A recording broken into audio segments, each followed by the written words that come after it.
Assalamualaikum warahmatullahi wabarakatuh. Salam YouTube. Kali ini kami akan menceritakan kisah hebat Nabi Muhammad. Semoga bermanfaat. Nabi Muhammad, di depan pendeta Bahira. Muhammad kini telah berusia 12 tahun. Sudah sekitar 4 tahun ia berada di bawah asuhan Abu Talib. Suatu saat, Abu Talib mengajaknya berdagang ke Syam. Memasuki kota Basrah, rombongan beristirahat. Di kota itu, terdapat seorang rahib terkemuka bernama Bahira yang tinggal di kuilnya. Sang rahib menjadi kiblat umat Nasrani pada masa itu. Rombongan dagang yang hendak menuju Syam lazimnya singgah di kuil itu untuk melepas lelah.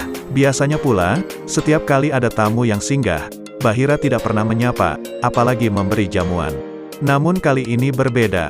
Ketika rombongan Abu Talib mendekati kuil, Bahira menyambutnya dengan menyediakan berbagai macam makanan. Apa gerangan maksud si rahib? Ternyata, sambutan hangat tersebut tidak lain disebabkan mimpi Bahira yang melihat Muhammad remaja datang bersama rombongan dagang menuju kuilnya. Diiringi awan yang selalu memayunginya kemanapun ia pergi. Mimpi Bahira menjadi kenyataan. Ia melihat rombongan dagang Abu Talib berteduh di bawah sebuah pohon, tidak jauh dari kuil. Bahira menyaksikan awan yang menaungi mereka, dan ranting pohon menunduk, seolah sengaja menyediakan diri memberi naungan kepada Muhammad. Bahira bergegas turun dari kuil dan mengutus seseorang untuk mengundang mereka. "Wahai kaum Quraisy, kami telah mempersiapkan hidangan untuk kalian. Kami berharap semua anggota rombongan datang, tanpa kecuali, tua, muda, para tuan, dan hamba sahaya."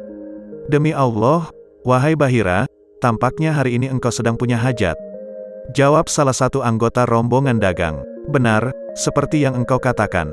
Namun, kalian adalah tamuku dan apa salahnya jika aku menghormati kalian dan menghidangkan makanan untuk kalian semua," jawab Bahira. Undangan itu diterima dengan senang hati. Semua anggota rombongan dagang memenuhi permintaan Bahira, kecuali Muhammad. Bahira memerhatikan semua yang hadir dalam jamuan.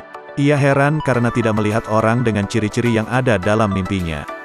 "Wahai kaum Quraisy, apakah ada salah satu dari kalian yang tidak menghadiri jamuanku?" tanya Bahira. "Wahai Bahira, tidak seorang pun yang tertinggal untuk memenuhi undanganmu di sini selain seorang anak kecil," ujar salah seorang anggota rombongan dagang. "Bawalah ia kemari untuk ikut makan bersama," kata Bahira.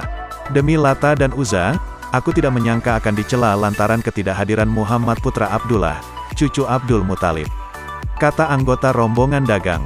Orang itu bergegas mendatangi Muhammad, menggendong dan mendudukkannya bersama yang lain. Bahira menatap Muhammad dalam-dalam, memerhatikan beberapa anggota badan tertentu dengan amat teliti. Hasilnya, ia yakin telah menemukan ciri-ciri khusus pada diri Muhammad. Usai jamuan, saat semua orang telah beranjak dari tempat duduknya, Bahira menghampiri Muhammad. Ia bertanya, "Wahai Muhammad, demi Lata dan Uzza, aku ingin menanyakan beberapa hal kepadamu, dan kuharap engkau menjawabnya." Bahira bersumpah atas nama berhala karena ia mendengar orang-orang Quraisy melakukan itu. Ia mengira Muhammad juga akan bersumpah dengan cara yang sama. Ternyata tidak. "Jangan bertanya apapun kepadaku jika engkau menyebut nama Lata dan Uzza. Demi Allah, aku tidak pernah membenci sesuatu melebihi kebencianku pada keduanya," tegas Muhammad.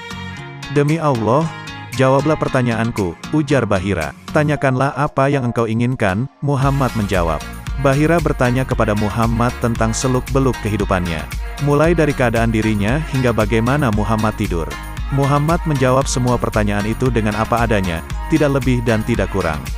Anehnya, Bahira selalu membenarkan tiap jawaban yang diberikan Muhammad. Terakhir, Bahira melihat punggung Muhammad. Ia terkejut saat melihat ada tanda kenabian yang terletak di antara dua belikatnya. Ibnu Hisham menjelaskan, tanda kenabian itu mirip bekas pengobatan bekam di permukaan kulit. Usai mengajukan beberapa pertanyaan, Bahira menemui Abu Talib untuk menghilangkan rasa penasarannya kepada Muhammad. "Apa hubunganmu kepada anak itu?" tanya Bahira. "Anakku," jawab Abu Talib. "Tidak, dia bukan anakmu." "Mustahil jika ayah anak ini masih hidup," sanggah Bahira. "Ia anak saudaraku," kata Abu Talib lagi. "Bagaimana keadaan ayahnya?" "Ayahnya meninggal saat ia berada di dalam kandungan ibunya."